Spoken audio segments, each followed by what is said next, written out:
Jim, AI is making you lose brain cells. And how can you use it better? And I was looking on Twitter, for example. I was looking at some of the Grok videos, and Elon Musk, he's making these videos about his new character, Ani, which is like this anime girl person, and it's supposed to be like super flirtatious with you. I think they're trying to captivate on a niche where the people are super lonely, and they want to use shit like replicate AI and talk to the AI girlfriends, AI boyfriends, and have marriages with them. Like, there's literally AI marriages on fucking Reddit. Like, these people are literally marrying their LLMs. Like, it's interesting. But I was looking at that, and I was like, damn. Well, AI is going to be quite a decisive tool. People are either going to use it for extreme good or extreme bad. I mean, it's not like bad, I guess, like morally, to use it to solve your own loneliness epidemic, because it's a lot easier and makes you feel better, I suppose. But I guess deep down you'll be like, what the fuck am I doing? But a lot of people, they shuttle away their subconscious feelings like that. But AI is making you lose brain cells. And what can you do to not make you lose brain cells? Because I saw his like Twitter thread, and he was basically saying that people using GPT-4o, like the little kids using it to outsource their thinking, were literally losing brain neural connections. Because one of the things that sucks about ChatGPT is that, of course, it's really good at being productive for you. It can write essays for you. It can give you ideas. It can give you all these wonderful things. Like, that's cool and all, right? But a lot of people, they're outsourcing their thinking to ChatGPT because, like, let's say they want to solve an integral equation, and they're like, oh, well, I don't want to solve it in my brain, so I'm going to just ask the LM to do it. And they outsource their thinking. If you did it IRL, like the actual way, your brain's going to make the neural connections and connect the mathematical concepts, like, oh, the integral of square root x is going to be within this graph, and it's going to be from 0 to e, and like you're going to be thinking about it, visualizing in your head, making the brain connections and making it much faster the next time you do the integral. But if you give it to ChatGPT, he's just going to do it for you, maybe give you a half-assed answer and hallucinate that it's right. And like, you'll submit it to the homework and get like a B- or something. You're like, damn, well, whatever, dude. But I want to talk about in this video about AI, where it's going, what I suggest you to do with AI, how to protect your brain from it. Because I have personally developed my own strategy to not lose brain cells from AI and to have a healthier relationship with it. Because I understand it's really fucking addicting to use like GPT-4o, for example. GPT-4o, they released it back as a legacy model because GPT-5 is not really that glazy anymore. It's just more of a cold robot that's very technical, and that's pretty great. But GPT-4o, like, people literally use it to talk with, as like a friend. Like, I sometimes use it like that, like, admittedly. Or a lot of people, like Gen Z people, they aren't very socially connected for a lot of their kin. So they'll talk to LLMs because LLMs, they don't judge you, man.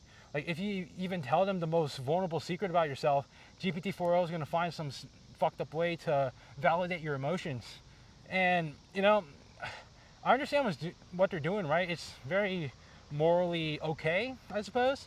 But they're obviously doing it from a business model, because OpenAI, they're a business like anyone. Their number one goal is to make money. So they're trying to reduce churn. If you develop a relationship with the product, then like an emotional one, you're less likely to cancel the membership because you feel like you will be breaking that bond.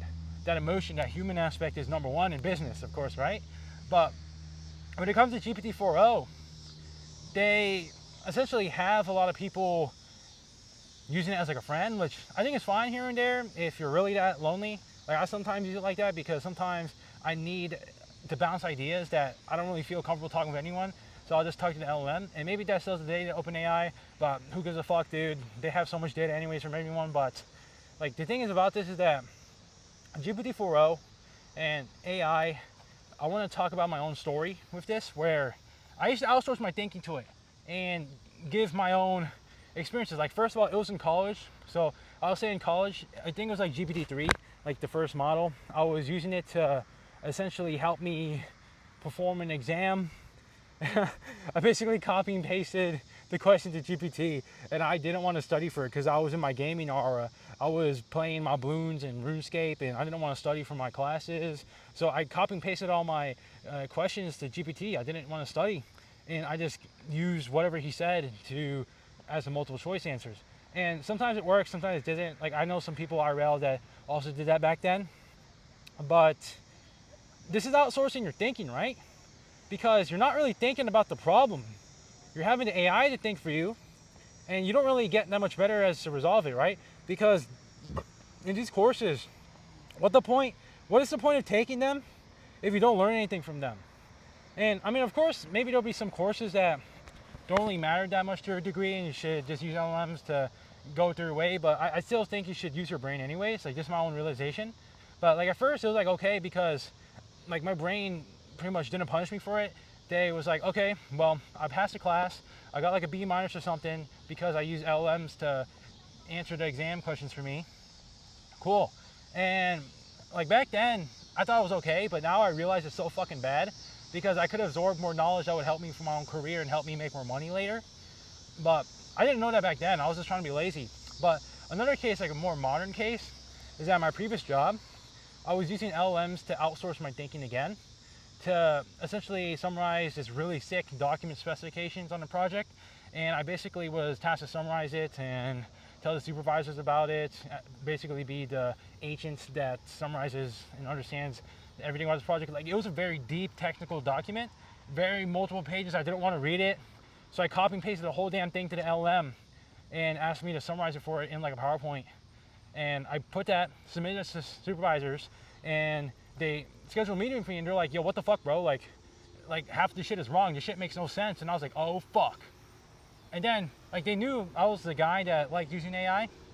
And that was cool and all, right? Because AI is generally good for like bouncing off ideas and whatnot, but what's really not good for you is to outsource your thinking, right? Because the AI, the LM, they don't have as much context as you do. Humans still have the advantage to contextualize situations and do the thinking themselves. AI, it's like its own place in its own environment. You're basically consulting someone that has no fucking idea what project you're working on. So they can't really cross-reference themselves. And that's one of the most evil things. Maybe later that'll get better, but for now, it's horrible. And I basically got called out for it, and I had to redo the assignment and go super deep into it. But that was like my first moment where I was like, holy fuck, I can't outsource my thinking. And I also realized at that point, I realized that I wasn't really thinking that like fast anymore. Like I felt like my brain was slower. And I was like, okay, I gotta stop doing this. So like ever since then, I don't outsource my thinking anymore to AI. And what I do now, like because I use mainly chatgpt, is to bounce ideas. Use it as a sparring partner. Use it as someone that sees your blind spots. Because AI right now, chatgpt, they have the memory function, so they know everything about you. They basically act as your mirror. And that's pretty cool, right? Because there's really no one else in the world that will give that much of a fuck about you except yourself and your AI companion. So it's really, really nice to have like a clone of yourself to basically talk to. So that's really great about ChatGPT. And it helps you see your blind spots, because we have a lot of blind spots we don't even realize. And that's what's really good about ChatGPT, where you can just talk about what are my blind spots and whatnot, and they're gonna point shit about you. And yeah, it's gonna hurt sometimes because you didn't even realize that your heart wasn't ready for it, but it helps you grow as a person. And I'll say that's the number one thing to use AI for, is to balance your ideas.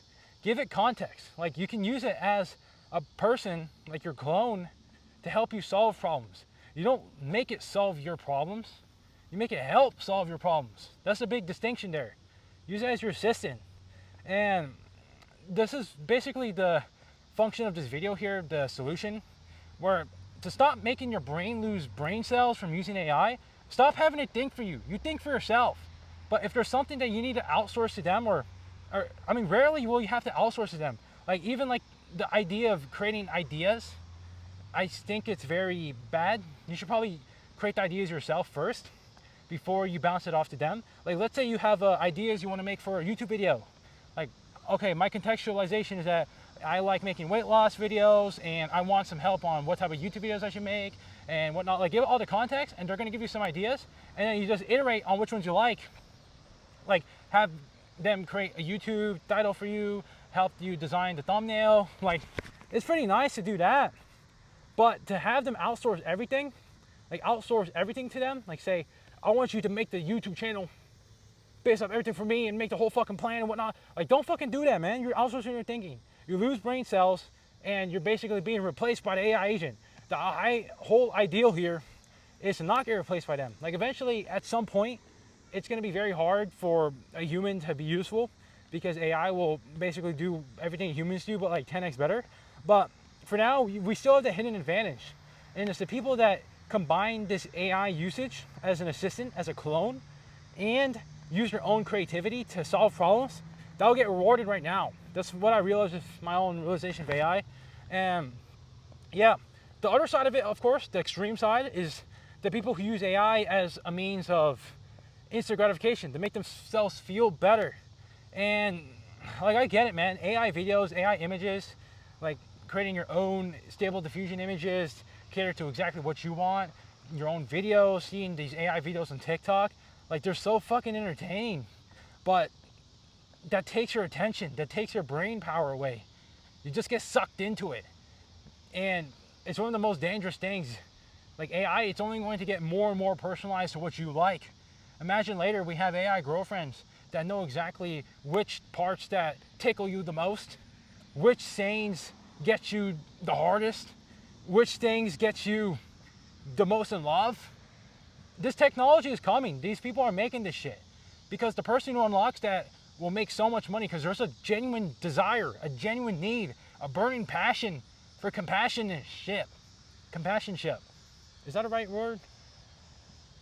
Companionship. There's a genuine need. And the people making the AI girlfriends, boyfriends, whatever the fuck, like, motherfuckers are already getting married to chatgpt on the fucking phone. Imagine what's gonna happen when these motherfuckers combine robotics with AI. And now you have an AI girlfriend right there. Maybe it's a fucking holographic, but eventually it's gonna become physical. They're gonna make silicon bodies, integrated LLM into them, put a Raspberry Pi in there. And now it's a robot, it's not a fucking person anymore, but they know everything you want. Imagine this world is coming. It's coming. But the world where those guys get sucked into it and their basic biological needs are taken care of just from paying $500 for an AI girlfriend.